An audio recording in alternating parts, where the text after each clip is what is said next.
Peter. How are you? Very well, mate. Thank you. Thank you very well. Good. Good to see you. Yeah, likewise. It weren't so long ago we was over at Burners, but we thought whilst we was over there we would catch up on a almost a video chat, just not so much an interview, but more of a get to know you and kind of how life is over in Denmark when you're carp fishing. Oh yeah, exactly. Yeah, no, we had a bit of a chat over there, but obviously it was a cold trip with a lot of rain, and we couldn't really get a lot of stuff done over there. So it would, yeah, like we're talking about, could be a bit of interesting. So I like to have a bit of a chat about the fishing over here, and not so much the differences, but just the way that things are here. They're very different to the UK way of carp fishing, and you know how everything is so carpy, you know, all the lakes over there, and that was just like could be interesting for people out there to know a bit more about Denmark that way around. Yeah, exactly. Yeah, and it'd be great. So I've kind of got a few questions, but I want it to be, like I said, I don't want it to be an interview. I want it to be more about getting to know you and kind of what happens over there. So if you like, I'll ask a few questions and you just carry on, and the world's your oyster. You can sort of give us as much or as little information as you wish. Yes, of course. Yeah. You're welcome. So you know you can't trust anything I tell anybody anyway. So you're a carp angler, Peter. I think yeah, it comes exactly. with. It's smoke screens and lies, all of it. We don't have any carp in Denmark. You don't want to fish it. No worries. No. So tell me, with Denmark not being well known for its carp angling, what first got you into the sport itself? Well, I did live in the UK quite a long time ago, and actually that was when I was introduced. We lived in Wimbledon back then, and obviously that was a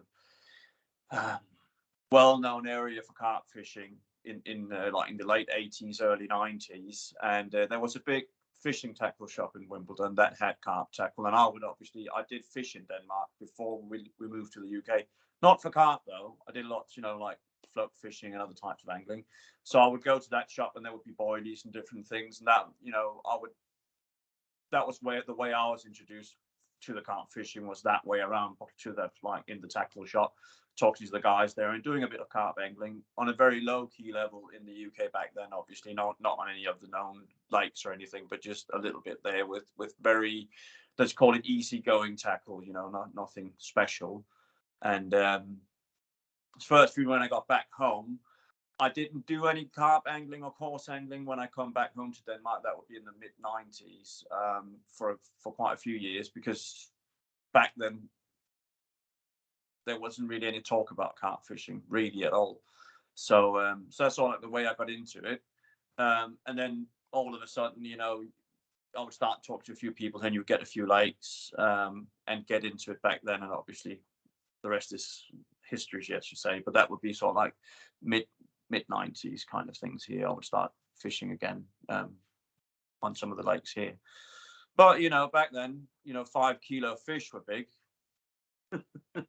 Here anyway, people wouldn't talk about that. 10 kilo fish were like rare, and obviously that's changed. But it was funny old time back then. A lot of exploring. There were a couple of stocking programs here back then in the early 80s, that on a couple of the bigger lakes, by a very well fishing club, sort of like stocked a couple of the bigger lakes, and the guys, that was the early 80s, like 84, 85. And obviously back then you could get a permission to stock the lakes, so they stocked these, like, a couple of lakes. And then there was like a very little, like, close-knit group of guys, God bless them, that moved a lot of these. The fish were small back then, only like 3 pounds or something like, and they would catch some of these fish and move them into the surrounding lakes, which was actually in the area that I live in now. So a lot of the fish from back then, we still fish for some of those fish that are alive. But it's a bit interesting to think about that they back then they moved these, like, little fish around, and that was the way that the fishing was. So a lot of carp were moved about back then. And was that's something that was allowed, or was it sort of frowned No, upon, no, or no, just no. not Of course known? not. No, no. Oh God, no, no. You're not allowed to move fish around in Denmark. That's one thing, but yeah, to stock a lake in Denmark, you need permission from the government. And back then, you were allowed to get that, but now it's not possible anymore. They've deemed the carp not being an indigenous species, so we can't be allowed to like put fish into public lakes, or let's call them natural lakes. You can get permissions for some gravel pits and dug up lakes that you can stock carp into, but not the big old lakes. So back then, and obviously there's been a lot of illegal stocking programs going on, not because, well, we can talk more about that a bit later, kind of thing. But you know, it's carp fishing has never been something here that has been commercialized in the same way as you see in the rest of Europe, kind of thing. So I think that that's why back then you had these guys moving these fish around, not knowing what they would eventually turn into. But you have to think about it again. So if they were moving like we're not talking about 1,000 fish that were stocked into this lake. And that lake, we're obviously talking hectares here, which is probably 50 hectares. I don't know exactly how many acres that is, but over 100 anyway. Maybe there were like 200 fish put into that. And let's say I've got no clue how many fish they took back then, but maybe 20, 30, 40 fish, whatever. And they moved like 10 fish here, 10 fish there, bit around. And that was the way things sort of like were back then. You know, you would take fish from one place, move them into another place, and then they would be moved again. So you never really knew exactly where the fish were. And some of these fish were then forgotten for years and years. And then people sort of like found the lakes again, you know. You would also have like private persons that would just like have carp bought for their pond or whatever, and they would get too big and they would then be, you know, moved into a bigger lake, and that's the way things worked out.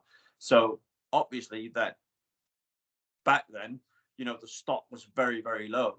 The whole history of carp angling, sort of like in Denmark, and why carp are here, but like back to the Middle Ages, they were imported by the monks back then, you know, to be put into dams and then obviously used for food. So these, Right. yeah, exactly. So these fish, a lot of these like area or these dams still contain carp, and you can, you know, for Christmas time, some people still buy them for food and different things. But they would sell these fish on to obviously be stocked into lakes as well and different things. So that's like the whole story. But so our general stock from then to now. So you have to think about, so the whole story of carp angling here. So like when the fish were stocked back in the 80s to now, it's not a very long time if you think about it. It's like, what is it, 40 years? Yeah. And if you think about sort of like that, our climate and everything else, you know, the fish don't grow very fast as well because we've got very cold winters. So obviously we don't have the optimal conditions for growing big carp or a lot of carp. So that's one of the reasons why the carp angling isn't very popular. It's because, you know, the stock isn't there. You can't get to stock the lakes. So obviously it's not something that's very accessible to people. If they want to sort of like go carp fishing, you've got no places that you don't have day tick waters that way around with a lot of fishing that's very accessible. So it's not easy. So like for young people as well. So you can't go and say, right, you go here, you know, you bring your 2 rods, you do a day session, you catch 15 fish. Yeah. You know, we don't really have those places. You know, they have started popping up here and there, you know, like private lakes that's sort of like where you can pay to go fishing, and it's becoming more popular that way, but it's still it's a very niche type of angling. So I mean, And think is about it. that, Yeah, sorry. and is that what? Because I know obviously we've spoken in the past quite a few times about your preference of being sort of chasing the low stock, bigger pits or bigger lakes, if you like. Is that more because it's a way of life out there, or it's kind of custom out there, or is it more that's your preference?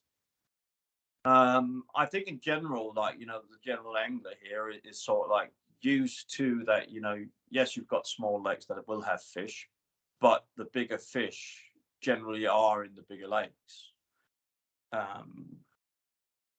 For me personally, I fished both. You know, fish the smaller lakes, like, you know, the let's call it the named fish type of, you know, going for the target fish. I've done that. Yeah. I think that's a very interesting way of fishing. At the moment, I'm probably just a place in my angling where I like to be, let's say, more alone. Yes. I like to be out there where there isn't a lot of people. I wouldn't say I'm allergic to other carp anglers, but at the moment, it's just, I like, you know, I work with fishing every single day, and I think that I love to talk about it. But when I'm out there, it's sort of like my time. And being at this like big lake, especially here, where we don't know what the stock is. You know, I don't have a, you know, this like, here's your photo album, and each fish has a number and a name, and this is what you can catch. You know, I go out there, and I've got, you know, some places we haven't got a clue what the stock is. You know, I find that fascinating. I And was going to say, does that give you more of a buzz, and it almost, the unknown helps you be a bit more creative on what you're trying to do? Creative, yes, but I think it's sort of like, if you go on a big lake like that, you know, it's totally different to a small lake. And you can have a big lake that'll have a high stock, and then again that will change things. But if you've got low stock big lakes, you know, location is everything, is what everybody says. But I think it depends on the time of year. Obviously, in springtime, location is very important. Autumn time, it's more about baiting. Right. Yeah, big baiting campaigns, but obviously trying to get the fish into your area, because the fish move more around. That's what I find anyway. The fish are more mobile at that time of year. They're searching for food. So with the right amount of bait, you know, you can get them to your area, and it gives you better chances on that. But I think that, yeah, with that type of angling on those lakes anyway, creativity, I don't think it's the same thing, because obviously the angling sort of like aspect of it is in many ways more simple, because you're not fishing for pressured fish. You're more fighting against like the low stock, the elements, you know, all the natural food that's usually in there, you know, which is a big hurdle. And then you've got to think about it as well. So even if the fish are in front of you, you've got, you know, you've got so much natural food to compete against, and that's where you sort of like got to work a way around that type of thing. It's sort of, I think, okay, so you've got to get the fish on your bait, let's say that. So they, I think that all of this is just my point of views as well. Is so I've got no proof for it, because I can only see what's working with my angling. But you know, I've always said with angling that people tend to find, they like to find ideas of why they're catching. You know, Yeah. I find that on the big lakes, that with low stock, big baiting campaigns work well. And people ask me, why is that? I say, well, they don't work very well in springtime. So that's obviously, so the fish are interested in something else at that time, and in autumn time they're definitely interested in food. So if you you know, feed them with the right stuff and keep them in your area, I think that the, you know, with that amount of free offerings of free food in the area, just keeps them there, because they don't have to use a lot of energy to move around to feed, and they just stay there. And if you keep doing it, you can keep them there. And it'll usually be on the bigger lakes with the low stock, it'll be very intense fishing. You know, you'll have 2-3 days with a lot of fish, and then maybe nothing after that. And would you say that's similar to, because obviously you fish the UK as well, and many other places in between, but would you say there's many differences to your baiting approach, or? Definitely. Well, you know, if I lived in the UK and you know, went on the lakes over there, the fishing is totally different, because obviously the lakes are generally smaller, you know, and there's anglers on there all the time, so you can't just go down there, you know, piling in your bait. Second thing is, you're not allowed, a lot of the lakes, from the way I see it, you're not allowed to use boats the same way that we do over here. And they don't, you know, if they're like even like bigger pits, you know, you will have anglers all over the place. So you're fighting against something different. Yeah. When I go to France, we fish big lakes on there as well. It's important for me to go down, it's not important, impossible for me to go down and bait up. so I can't do that. So obviously, it's only something I can do here. If I could do it in France, I would, of course. Yeah. It would be silly not to, but it's not a possibility. So yes, the way that we fish here, because the low amount of carp anglers that we have as well, lets you go onto a lake, even smaller lakes, and you can actually bait up, and not because you don't want anybody else fishing there, but you can just get into the swim or into the area and put in the bait, which is important. You know, like when we fish, like when we're not in burners, you're not going to go down there 2 days before and all right, I'm going to go in peg 3 and I'm going to spam up 10 kilos of boilies because there's going to be someone in fishing in there, you know. So it's not possible. Yeah. So it's just the way that things are, and I think there's no lakes that are the same. So it's easy for me to sit down and say, well, if we fish burners or, you know, the other lakes, but there will be lakes in the UK that are not that busy or rock hard. You know, you hear a lot of hard places where, you know, it wouldn't be the same. But on the general lakes, you know, you can't do the baiting approach. And I don't think it's going to work because there's bait all over the place in the lake because there's so many people fishing it, to be honest. So I think you lose out on the edge there anyway.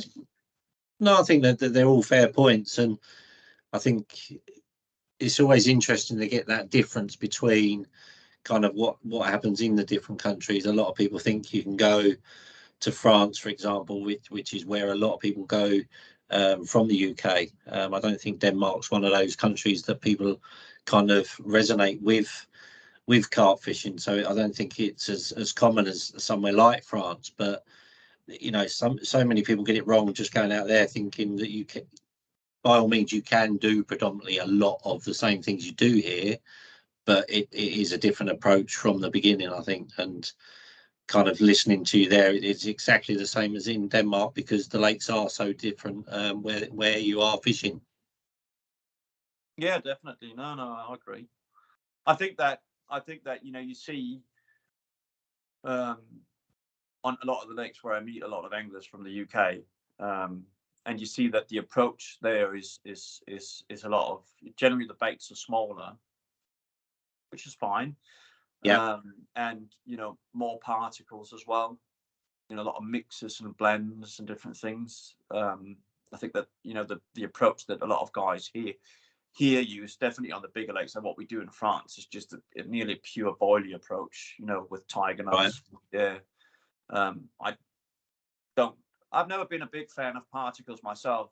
It's just, you know, everything to their own. But, you know, I can use some sweet corn in winter time and some maggots and all those kind of bits and pieces when they work. But, you know, on the lakes here with the amount of bream we've got, and not very nice to call them nuisance fish, but they are in a way. The more bits you put in, you know, the more small fish you get in, you know, especially bream can be a nightmare. You know, you've got nights here where you can catch 20, 30 bream. Right. If they get on your stuff. So, you know, it's and with pellets and sweet corn and maize and things like that, it just, you know, you tend to get more of those types of fish in on your bait because they obviously, with smaller bits, they'll stay on your area for a longer time to pick up all those stuff. So with boilies anyway, with bigger baits, you know, if they can't eat them, they just like push them around, and at some stage they're going to mug up, aren't they? Either the carp going in or shove them off, or they move on to somewhere else. That's what I've found anyway. But yeah, I think that the approach is that I wouldn't say that the way that we fish is more crude, but in some ways it is. You know, right? Yeah. It's like when I fish on lakes here, I'll definitely go heavier gear and bigger baits. You know, but I'm not. It also depends. I would happily fish, you know, a 15 or an 18 mil boilie here if we didn't have bream, because it doesn't make any difference for the carp, is what I've found. But obviously with the nuisance fish, like in France, you know, sometimes we have to fish like 224s, 30 mil hand rolls, whatever, like really crazy stuff. Because if you're fishing at like 300-400 meters range, you know, you don't want, you know, did it, and you get a drop back, and you're like, all right, well, there you go, and you have to get all the way out there and all the way back. But yeah, it can become, that's what I think, that's why they're called the nuisance fish, not so much because the species, but the annoyance of having to reel in on such an annoyance. But I think that's kind of a chat for another time, I'm sure. Oh yeah, but definitely. what would you say? Obviously, the biggest part of fishing that you enjoy in Denmark. What's that one thing that makes you go all the time?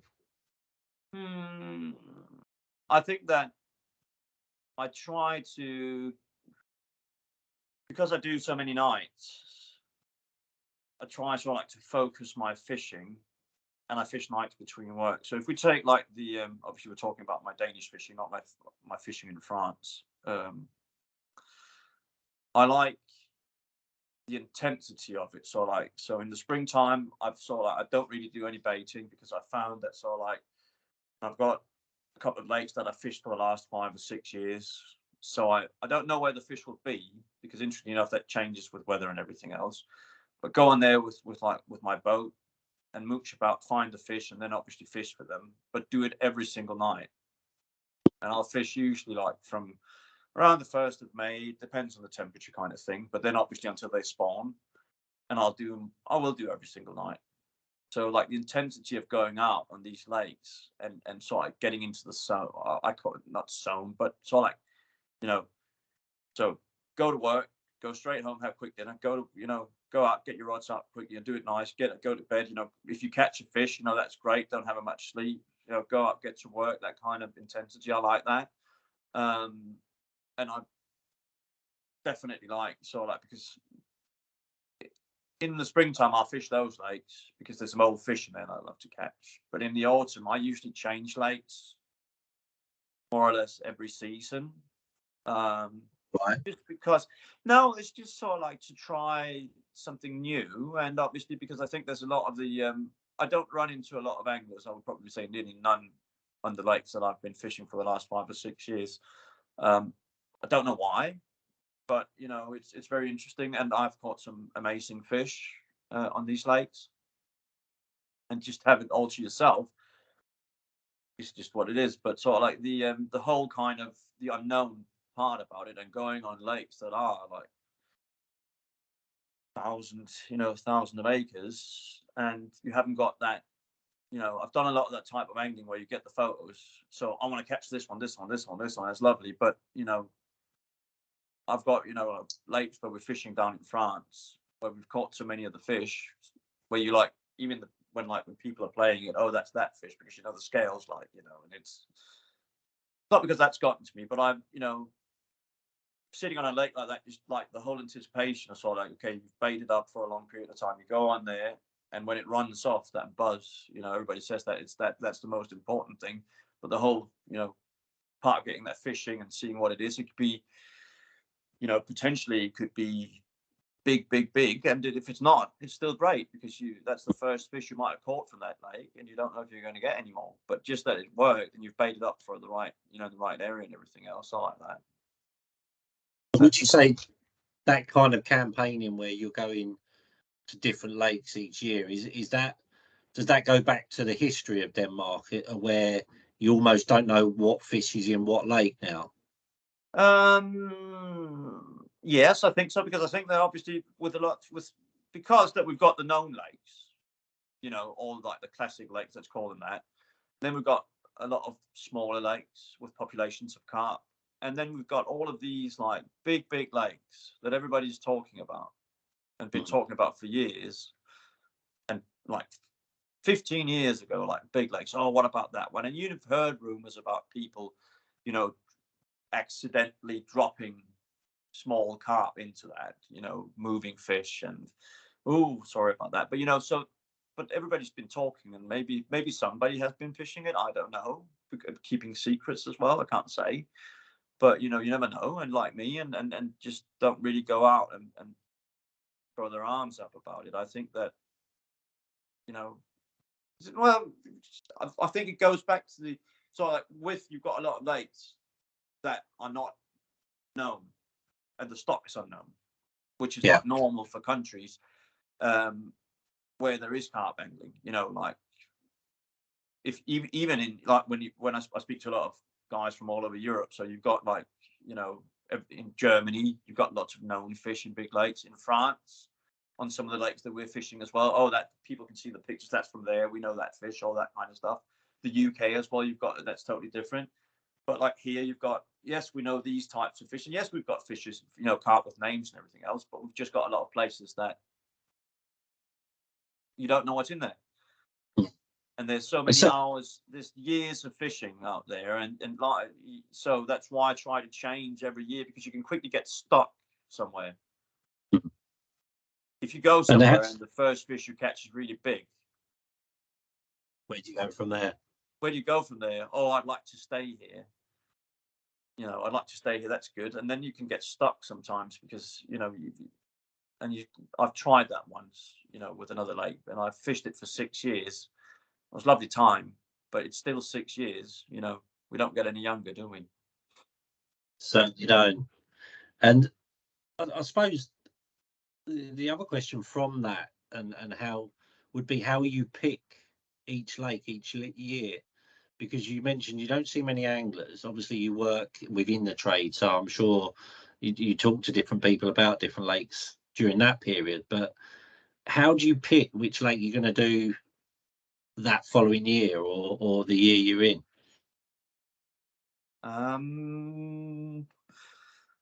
Well, for the first couple of years, it was more or less sort of like just on rumours, and with what we've heard, sort of, we knew that fish had been stocked by people, carp anglers. But then again, you don't know what survived. You know, sometimes the fish that were put in were like this. You know, so that was by then. And then obviously, then it sort of like just moved on to not even going by rumours or what you've heard, but just trying and saying, all right, well, I know there's fish in everything more or less, probably. Because even though that there's no rumours, at some stage somebody would probably have dropped some fish by mistake into that lake. And then it's not a discussion we're going to go into, but obviously with the with drones that have come out in springtime, makes it very easy for people to go out and see fish. A great piece of kit, but you know, they don't catch your fish, they just show you what's in there, and that's pretty good. But you know, they can really give you an idea. So I've got one, you know, we'll use that to give an idea, but just to see. You're not surprised to see that, you know, that you've heard rumors about fish and then you see them in the springtime. But yeah, so I'll generally just I'll just try something, to be honest. Yeah. You know, the only thing that I've got, obviously, if there is that it's got to be quite fairly big, you know, with unknown stock of some type, you know, it's not a place that's being fished anyway, you know, where you've got. So that's sort of like the two things. And then if it's a really big lake, access, you know, boats on there is important. And either you can, you know, bring your own boat down there, or that you've got some kind of fishing club that has boats on there, because obviously otherwise you can't get around, you know, is important. So that's sort of like my main. Don't look too much sort of like with the lake. I've got a few criteria that I look for, which are natural food, some bits that are very important, like, you know, over here anyways, I found that, you know, the right type of mussels and a special type of snail, and obviously quite a lot of weed. Those three things together produce bigger fish, definitely. You know, the abundance of food, natural food, is important. And did you go into that much detail, as we know, but it's quite refreshing to hear. I think so many people now are almost accustomed to just going and following pictures or reviews and things that they've heard, but it is refreshing to hear that you go off of weed and mussels and everything else, which is very old school and not things that you hear about it too much anymore. No, that's true. I think that, but that was just sort of like when I started fishing here, there was no information. Yes, we had a few lakes we knew about, and then there was like all the other places with rumors. Back then, the fish, you were just not hunting is necessarily big fish, but it was just smaller. You were just looking for stock to fish for. It's the same thing now. It's just moved into a bigger picture. And what I was looking for back then, sort of in a way, you were looking for fish, and then obviously you were looking for the right type of food, and that's sort of like a bit of the same thing here, isn't it? Really, sort of like it's just moved on to a bigger scale. Yeah, So 100%. I think that And I think here in general, because obviously it's tough. You have to be careful not to generalize anyway, but it's just like if you look at fishing here, so there's, you don't have a lot of carp anglers, so there's not a lot of boilies going into the lake. And if you go on the big lakes, you've got to lose a lot of boilies or a lot of bait to make a change in the fish's, growing rates or whatever. So if the fish haven't got much food in the lake, they're not going to grow very well. And especially in the conditions that we have here with the cold winters, cold spring, autumn sets in quite quickly. So the period that the fish can really grow is quite short. So that's why sort of like, if you look at it, fish have become bigger here in general. But if size is what you're going for, you have to understand that. So a 30-pound fish here is that's not everybody's caught one of those. It's kind of, if you go back to when I was a teenager and first got into it, we're probably going back late 80s, early 90s in the UK. And, back then 20s were big for here. Obviously, a lot has changed in the last sort of 15, 20 years. But yeah, it almost reminds me of kind of back then he's now in Denmark. Would that be a fair assumption without being rude? I think so. I think that our general stock of fish is obviously smaller, and we haven't. The older type of fish that were stocked back then weren't stocked for their great genes of growing fast and becoming big monsters and everything else. They were like fish that was what we had, the fish that you could get. So we've got these lovely, like the older fish, lovely long dark fish, absolutely amazing fish, and they don't grow very fast. So you have to think about these fish that probably some of the ones that I've been catching like the last couple of years, which are onwards 40 years, will push, the 40-pound barrier, but they're not going to be, like massive 50s or things like that, which you would have had if they'd been fed, boilies and everything else, or had the right place to be in. It's just the way it is. So, but you can see here, people I have to be careful what I say, because obviously with everything not being allowed, but let's say that stock from abroad is being introduced here as well. Because everybody is, a lot of carp anglers anyway, look for size, yeah. And I think it's and especially here where you see all the big pictures from France, Germany, like 30-kilo fish and all that kind of stuff. And to my knowledge, I'll say we don't have any fish of that size here. They can grow that size in Sweden, which is the country right next to us, so they must have some better genes in some of their fish. Anyways, I don't know, but yeah, so we can get them, but they're in this area, type area, but it is just very size is something that we look for in Europe. So that's also why I started fishing in France back then, was to go and catch the size of fish that I couldn't get here. So for me, it's, yes, I like catching big carp. It's not that, but here it's just a question. So you have to be happy just to catch a 30-pounder still, and I'm still happy about that. That's great. And just a couple more questions to finish us off. Is if there was one thing you would change to better carp fishing in Denmark, what would it be? I think that the first thing, personally, is to try and get rid of this. We've got a very big kind of animosity against carp from a lot of biologists here for different reasons, which we're not going to get into today because that's a totally different discussion. But let's just say that we can't get these, we're not allowed to put up fish into the public lakes. And for fishing to grow here anyway, and for the fish to grow as well, would be to try and work together with the government to be allowed for a legal stocking program, so that maybe combat a bit of all the illegal stockings that are going on. Because obviously now what's happening is that people are catching carp, moving them left and right, smaller fish. You're getting carp imported from Europe legally as well, but then obviously stocked into different lakes all over the place. And then you've got issues with that, so you've got no idea with, what stock's going into where. So let's say that you've got one guy who goes somewhere and he puts in 20 fish, and the next guy puts in 100, and then, so you've got no idea how many fish go into each, you know, in the lakes, what kind of fish, where they're from. Yeah. And with the spreading of, you know, like diseases and everything else, you've got to be careful. Yeah. So I think that's the first thing I would do is, and to get that going, then to stock some lakes and obviously get a healthy stocking program growing. And then you might be able to get some more anglers going because you could get some better stocks to fish for. Mm. Yeah.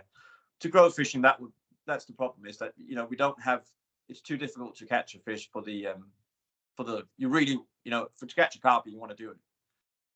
Yeah. Yeah. It's 100%. just going, you know, we don't have a place where you got a few places, but you don't have a lot of places where you just chuck out a PVA bag and you have a run after 5 minutes. No, needs hard work. It would put many of us off, trust me. Now, last question. What's the future plans for fishing in Denmark for yourself? Well, I think I'm just going to stick to the same, you know, the same way I've been doing things. So I've got a couple of lakes I fish in springtime. I'll stick to them. There's some old fish I want to catch before they're gone from the original stocking. Yeah. I'm fishing for them, and they're still here, a few of them, and I really want to catch them. They're a piece of our history here. A good mate of mine who's sadly not with us anymore, he was one of the guys that moved the fish around back then, and they just mean a lot to me. And then I've obviously got my autumn fishing, switching around lakes, big baiting campaigns and stuff like that, and I'll stick to that for the future. I've got no other plans, to be honest. I've got no fish like target fishing that at the moment where I've got this one fish that I want to catch. If like I'd love to catch a really, really big common here. Nice. But, yeah, like, you know, but they're so rare. And I don't know where. So, you know, hopefully there'd be one swimming around in one of the lakes that we can catch, or another monster or something like that. But you know, if there's a hidden gem, but otherwise I'll take anything that comes from these places. You know, it's just every single fish from there is like a blessing. So you know, it's interesting. You know, some seasons you catch well, some seasons you catch 2 fish in an autumn. It's so different. So that's what I'm going to stick to, is that kind of angling for the next. There's still a lot of lakes to fish, you know. So, which is great. It's always nice that you've got kind of the year planned and a lot forward from that. But you know, I think it's been great listening, and you know, I could talk to you for hours about how the differences are between here and there, and I know you've done a lot of fishing across the whole of Europe, so I'm sure, you know, we'll do many more of these just to give people insights into how your fishing differs so much to what we do over here. And you know, as much as I could talk for hours, I'm not sure everyone else would want to listen to us for so long, but I definitely think we could do a few more of these. So thank you from myself, and thank you to giving us your time to go into what happens over in Denmark when you're carp fishing. No, you're very welcome, obviously, and then we'll do some more chats about different things. You know, it's always a question, sort of like these, like, I think it's important to have a dialogue and talk about things because we can learn from each other as well. You know, it's a totally different way of doing things, and it's so interesting to see. You know, we bring something to the table because we've learned stuff here, and you guys bring stuff to the table. And you know, guys, my French friends and German friends and all, everybody's got a different way of doing things, and you know, don't be closed off. So, yeah, no, definitely we'll do that. So in the future, we'll That'd get be that. great. Well, thank you for your time, and I'm sure we will catch up soon. And you never know. Hopefully next time we could hopefully see you on the bank very soon again. Yes, shouldn't be a problem, mate. I'll see you then. Cheers, Peder. Thank you very much. All right, bye. Cheers, mate.